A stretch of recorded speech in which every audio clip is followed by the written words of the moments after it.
Gaza युद्ध की वजह से मिडिल ईस्ट में जो आग भड़की थी, अब वो एक ज्वालामुखी की तरह धधक रही है और पूरा मिडिल ईस्ट इस ज्वालामुखी में झुलस सकता है।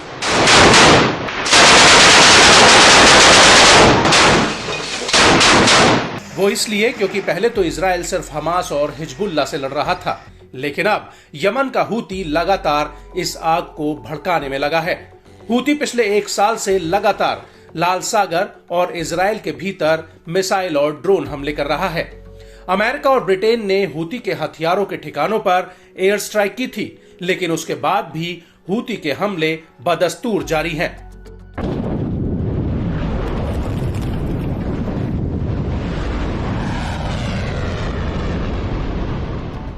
और अब इसी कड़ी में हूती ने एक बार फिर से तेल अवीव पर एक बहुत बड़ा हमला किया है। हूती ने तेल अवीव पर एक हाइपरसोनिक बैलिस्टिक मिसाइल दागी है। हूती के प्रवक्ता ब्रिगेडियर जनरल याया सारी ने खुद इस हमले की जानकारी दी है। याया सारी का कहना है कि हूती के लड़ाकों ने तेल अवीव में एक मिलिट्री टारगेट पर फिलिस्तीन 2 हाइपरसोनिक मिसाइल फायर की और ये मिसाइल इजराइल और अमेरिका के सभी एयर डिफेंस को भेदते हुए टारगेट पर जाकर लगी है।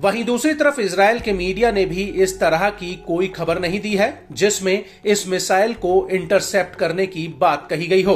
और इस हमले की वजह से तेल अवीव में 22 अक्टूबर 2024 की सुबह करीब 7:45 पर हवाई हमलों के सायरन बजने लगे थे।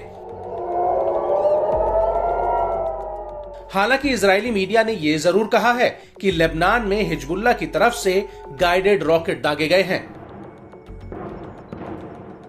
यहां पर आपको यह भी बता दें कि इससे पहले 18 अक्टूबर 2024 को हूती ने अरब सागर में मेगालोपोलिस जहाज पर कई ड्रोन हमले किए थे और इस हमले के बाद हूती ने कहा था कि उसने इस हमले में अपने लक्ष्य को हासिल कर लिया है।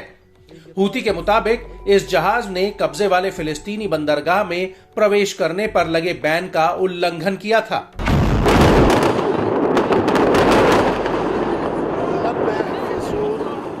आपको बता दें कि 7 अक्टूबर 2023 के बाद से हूती ने लाल सागर में 130 से ज्यादा हमले किए हैं। बड़ी बात यह है कि हूती के हमले से पहले लाल सागर भूमध्य सागर से दुनिया का करीब 10 से 15% वैश्विक व्यापार होता था, जो अब पूरी तरह से ठप हो गया है।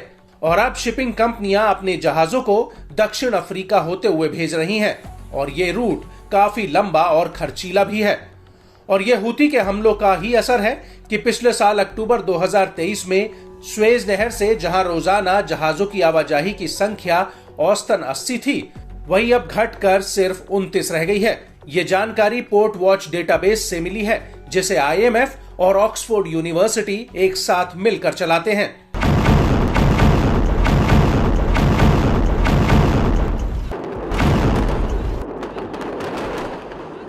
और इसी अवधि के दौरान यानी पिछले साल अक्टूबर में इसी रूट पर रोजाना 48.9 लाख मीट्रिक टन का व्यापार होता था, जो अब घटकर मात्र 13.6 लाख मीट्रिक टन रह गया है। जानकारों का कहना है कि दक्षिण अफ्रीका के Cape of Good Hope route पर जहाजों को 10 से 14 दिन का अतिरिक्त समय लगता है, जिसकी वजह से माल ढुलाई की कीमत पिछले साल से करीब 3 गुना तक बढ़ चुकी है और रूट में बदलाव करने से सिर्फ एक चक्कर में $10 लाख का अतिरिक्त ईंधन ही खर्च हो जाता है।